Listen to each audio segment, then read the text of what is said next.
केंद्र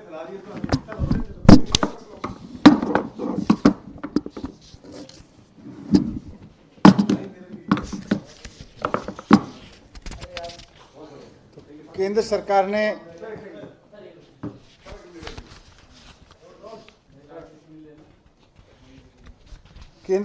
ने आज संसद में बजट पेश किया है और भारतीय जनता पार्टी जी की मोदी जी की सरकार का दूसरे कार्यकाल का ये आखिरी बजट है। हम सब जानते हैं कि इन दोनों कार्यकाल में इन्होंने अच्छे दिन के सपने को जुमला कर दिया। इन्होंने 15 लाख देने का वादा किया था, उसको भी जुमला करार दे दिया। आज फिर एक ऐसा बजट पेश किया है जिसमें केवल जुमले ही जुमले हैं। 2014 के बाद के बजट में भी हम कई बार नए नए तरीके के जुमले इस सरकार से सुन चुके हैं। बजट के दौरान बुलेट ट्रेन लाने से लेके किसानों की आय दुगनी करने से लेके पिछले साल 60 लाख रोजगार देने की बात करने तक कई तरीके के जुमले बजट में छोड़े गए और इस तरह के छोड़े जाते रहे हैं। उनका क्या हुआ? बुलेट ट्रेन का क्या हुआ? किसानों की आय दुगनी करने का क्या हुआ? 60 लाख रोजगार का वादा किया था पिछले साल, उसका क्या हुआ? अच्छे दिन और 15 लाख की तो हम बात ही नहीं कर रहे, वो तो चुनावी जुमले थे। तो ये तो बजट की घोषणाएं थी, इनका क्या हुआ? इस पर कोई जिक्र बजट में नहीं है। आज की बजट में सबसे अहम जो बात और सबसे चिंताजनक बात यह है कि ये देश को कर्जे में डुबाने वाला बजट है। देश की माली हालत को और कर्जे में डुबाने वाला बजट आज पेश किया गया है। हम सब जानते हैं, आंकड़े सबके पास में हैं कि 2014 तक देश के ऊपर, केंद्र सरकार के ऊपर 53 लाख करोड़ का कर्जा था। 53 लाख करोड़ के कर्जे को बढ़ा के पिछले 2 कार्यकाल में भारतीय जनता पार्टी ने 150 लाख करोड़ का किया, 3 गुना। और अब 15 लाख करोड़ का कर्जा और इसमें जोड़ा जा रहा है इस बजट के माध्यम से। यानी कि देश के ऊपर 167 लाख करोड़ का कर्जा हो जाएगा इस बजट के बाद, इस बजट की वजह से। कुल मिला के केंद्र सरकार का 45 लाख करोड़ का बजट है, जिसमें से 15 लाख करोड़ कर्जे का है। तो देश को कर्जे में डुबोने का बजट भारतीय जनता पार्टी लेकर आई है।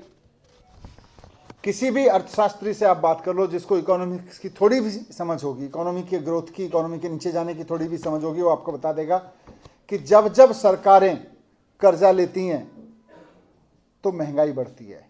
जब जब सरकारें पागलपन से कर्जा उठाती हैं तो बेरोजगारी बढ़ती है और महंगाई बढ़ती है। कर्जे उठाने से कभी भी देश की समस्याओं का समाधान नहीं हुआ। तो कितनी महंगाई बढ़ेगी ये तो आने वाला समय बताएगा, लेकिन 15 लाख करोड़ के और कर्जे में डुबाया जाएगा देश को। ये एक खतरनाक चीज मैं इसमें देख रहा हूं।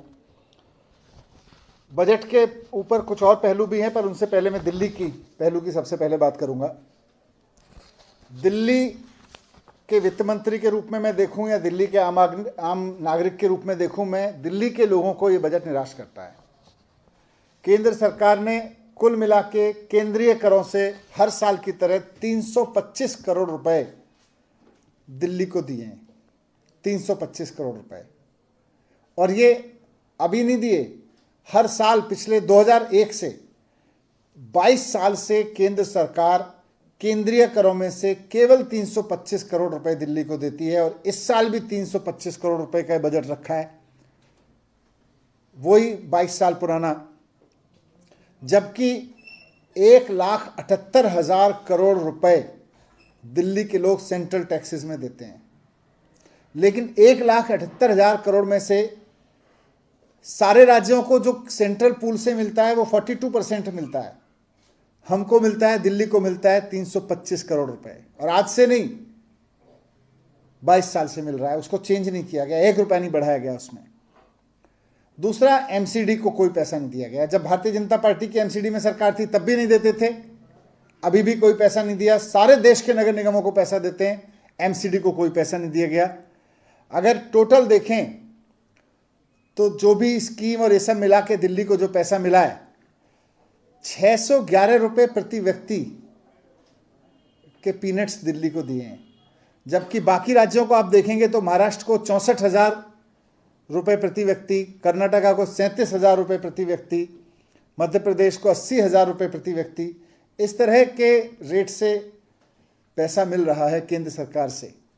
लेकिन दिल्ली को 311 रुपये प्रति व्यक्ति पिछले 23 साल से देती है केंद्र सरकार, जो कि बहुत ही अन्याय है। और यह अन्याय अभी भी जारी रखा है, निराश किया है दिल्ली को इस बार के बजट ने भी। दूसरी बात, राष्ट्रीय परिदृश्य में देखें तो केंद्र सरकार बार बार दावा कर रही है, वित्त मंत्री जी की मैं प्रेस कॉन्फ्रेंस भी देख रहा था, वो कह रही थी इंक्लूसिव ग्रोथ का बजट है। मेरे को आज तक समझ में नहीं आया कि अगर आप शिक्षा नहीं दोगे, अगर आप स्वास्थ्य की बात नहीं करोगे तो कैसा इंक्लूसिव ग्रोथ है। शिक्षा और स्वास्थ्य के ऊपर खर्च किए बिना कोई भी सरकार अगर इंक्लूसिव ग्रोथ की बात करती है तो मजाक लगता है। हेल्थ के सेक्टर में इन्होंने कोई नया हॉस्पिटल बनाने की बात नहीं की। आज हम दुनिया के गरीब देशों के मुकाबले भी डॉक्टर्स की कमी ज़्यादा है हमारे देश में, प्रति व्यक्ति उपलब्धता, उससे जूझ रहे हैं। और हेल्थ का बजट इन्होंने 2.2% से 1.98% नीचे कर दिया है, हेल्थ का बजट घटा दिया। आप केंद्र सरकार के किसी भी नेता से एजुकेशन की बात करो, आपने एजुकेशन में क्या किया, बोलेंगे नई एजुकेशन पॉलिसी लेके आए। 3 साल हो गए इनको नई एजुकेशन पॉलिसी लाए हुए। इनकी एजुकेशन पॉलिसी में लिखा हुआ है कि जीडीपी का 6% हम एजुकेशन पे खर्च करेंगे। 6% तो छोड़िए, इन्होंने 2.64% को भी घटा के 2.5% कर दिया। तो एनईपी का ढोल पीटते हैं एक तरफ, दूसरी तरफ एनईपी में जितना पैसा लिखा है उसको दूर देना तो दूर, और पैसा कम कर देते हैं। इंक्लूसिव ग्रोथ की बात करते हैं, लेकिन रोजगार इनके लिए इंक्लूसिव ग्रोथ में नहीं आता है। आज देश में बेरोजगारी की दर 8.3%, 8.3% है पूरे देश में। और अगर शहरों की बात करें तो शहरों में जो नौजवान बैठा है उसमें से 10% नौजवान बेरोजगार बैठा है। 10% बेरोजगारी शहरों में।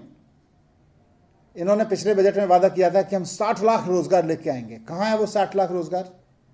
क्या हुआ? अगले बजट में बताते तो सही, 60 लाख में से कितने रोजगार आए? कोई रोजगार पे बात नहीं है, कोई नई स्कीम रोजगार की नहीं है। कह रहे हैं हमने इंफ्रास्ट्रक्चर का बजट है। इंफ्रास्ट्रक्चर में क्या, कुछ एयरपोर्ट बना रहे हैं, कुछ सड़कें बना रहे हैं, अच्छी बात है, देश को एयरपोर्ट और सड़कें चाहिए। लेकिन जिस वक्त देश का लगभग हर 10वां युवा बेरोजगार है, और जिनके पास रोजगार भी है उनकी हालत देख लो, कितने रुपए पर डे, 35 रुपये पर डे के ऊपर कितने लोग जी रहे हैं, उन सब को देखो तो आपको समझना पड़ेगा कि दुनिया ने इन चैलेंजेस को कैसे फेस किया है। इसमें कोई विजन नहीं दिख रहा है इनके बजट में कि बेरोजगारी से कैसे लड़ेंगे। जहां जहां लोगों को दुनिया में बेरोजगारी का सामना करना पड़ा, जिन जिन इकोनॉमीज को उन्होंने चैलेंज के रूप में लिया और कंजम्पशन बढ़ाया, खपत बढ़ाई। खपत बढ़ती है तो प्रोडक्शन बढ़ता है, ट्रेड बढ़ता है, उससे रोजगार पैदा होते हैं, उससे लोगों को इनकम बढ़ती है। तो खपत पे कोई काम नहीं है, कंजम्पशन पे कोई काम नहीं है। केवल कुछ एयरपोर्ट बनाने से थोड़ी रोजगार बढ़ जाएंगे, आपको कंजम्पशन इकोनॉमी बनाना पड़ेगा। India is a big consumption market. आपके मार्केट को सारी दुनिया कंज्यूमर मार्केट के रूप में देख रही है, और आप सोच रहे हो कि हम 4 कैपिटल प्रोजेक्ट बना के हम बेरोजगारी दूर कर सकते हैं। बात ही नहीं है, बेरोजगारी की तो बात ही नहीं की बजट में, केवल कुछ प्राइवेट इन्वेस्टर्स को फायदा मिलेगा। ये कह रहे हैं इनकम टैक्स में छूट का बड़ा वादा कर रहे हैं, दावा कर रहे हैं कि साहब इनकम टैक्स में छूट दी, बहुत बड़ी छूट हो गई। मैं पूछना चाहता हूं, ये इनकम टैक्स में छूट का फायदा कितने लोगों को मिल रहा है? 50,000 रुपये की छूट दी है, किसको फायदा मिल रहा है? इस देश में कुल 4% लोग इनकम टैक्स देते हैं, और इन 4% में भी केवल 4% के 10% लोग इस नई स्कीम को यूज कर रहे हैं, जिसका ये दावा कर रहे हैं कि नई स्कीम में हमने इतनी रिबेट बढ़ाई है। तो यानी कि 0.4% लोगों को 50,000 रुपये की छूट मिलने को हम बहुत बड़ा दावा कर रहे हैं, साहब गेम चेंजर है। क्या गेम चेंजर है? इसके उलट देखेंगे, इंक्लूसिव ग्रोथ की बात कर रही है मैडम। अगर इंक्लूसिव ग्रोथ में कह रही है इंक्लूसिव ग्रोथ से डेवलपमेंट होगा, इस बजट में इंक्लूसिव ग्रोथ का खाका रखा गया है। कैसी इंक्लूसिव ग्रोथ है जिसमें नौजवानों की बात नहीं है, जिसमें महिलाओं की बात नहीं है कोई, जिसमें किसानों की बात नहीं है, छोटे व्यापारियों की बात नहीं है, छोटी छोटी इनकम वाले लोगों की बात नहीं है, सुपर रिच की बात है।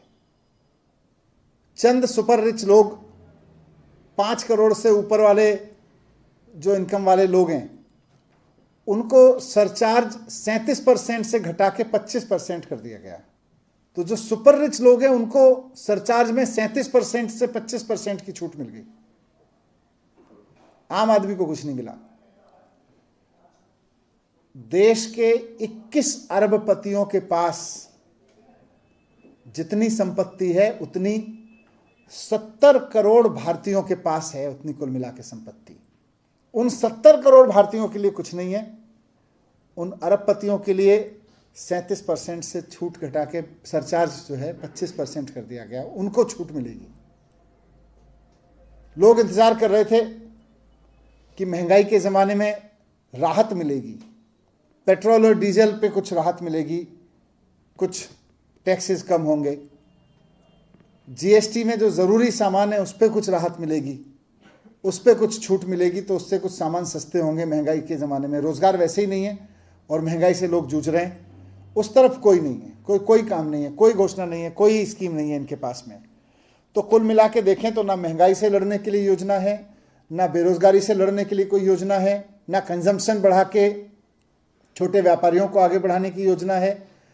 कुल मिला के कुछ सुपर रिच लोगों को फायदा पहुंचाने का बजट है और देश को 15 लाख करोड़ के और कर्जे में गहराई से डुबोने का बजट है।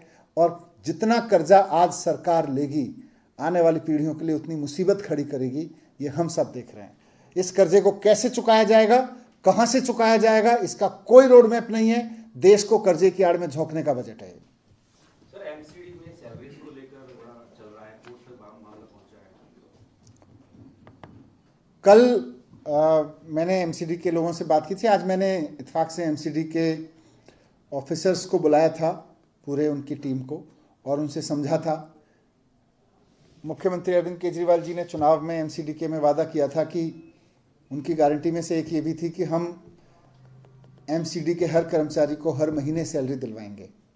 अभी वहाँ नगर निगम में आप देख ही रहे हैं कि भारतीय जनता पार्टी नगर निगम में मेयर चुनने से लेके और उन सबसे कैसे भाग रही है। उसके बावजूद मैंने आज सबको बुलाया और सबका रिव्यू किया और सरकार की इंटेंट भी उनको बताई कि सरकार चाहती है कि हर कर्मचारी की सैलरी हर महीने मिले, और उसके लिए जितना भी एमसीडी टैक्स कलेक्ट करती है, कैसे करती है, कहाँ से करती है, हाउस टैक्स से लेके उनके जो फीस हैं, अलग अलग तरह की लाइसेंस फीस हैं जो उनके पास आती हैं, उनका स्टेटस क्या है, उसका सबका रिव्यू किया और उनको पूरा रिव्यू करके उनको गाइडलाइंस दी हैं कि किस तरह से अपना कलेक्शन बढ़ाएं। और दिल्ली सरकार की ओर से जो पूरा पैसा चौथी किस्त का है, उसका भी मैंने आज फाइनेंस, एजुकेशन और हेल्थ डिपार्टमेंट के लोगों के साथ बैठ के रिव्यू किया, जो नॉर्मली फरवरी के महीने में ही जाता है, तो वो हमने पूरा रिलीज़ करने का कर दिया है। तो लगभग 2000 करोड़ का टोटल जो उनका है, वो सारा पैसा अंतिम किस्त जो हमारी फाइनेंस कमीशन के तहत जाती है वो उनका पूरा मिल जाएगा। उसमें कोई देरी नहीं होगी। फरवरी का महीने का पेमेंट होता है तो लगभग फरवरी के महीने में मिल जाएगा बहुत जल्दी, उसको भी तुरंत करा देंगे। और साथ साथ उनके भी टैक्सेस को और ठीक करेंगे, उनके टैक्स कलेक्शन सिस्टम को ठीक करेंगे। लेकिन केजरीवाल जी का वादा है दिल्ली के लोगों को कि नगर निगम कर्मचारियों की तनख्वाह हर महीने मिलेगी, तो उसकी दिशा में पूरा काम चल रहा है। और अब जो आज मैंने रिव्यू किया है उससे मुझे पूरी उम्मीद है कि इस सारे सिस्टम के बाद जो मैंने उनको डायरेक्शंस दिए हैं, इसके बाद में जनवरी तक की तनख्वाहें हफ्ते भर में मिल जाएंगी।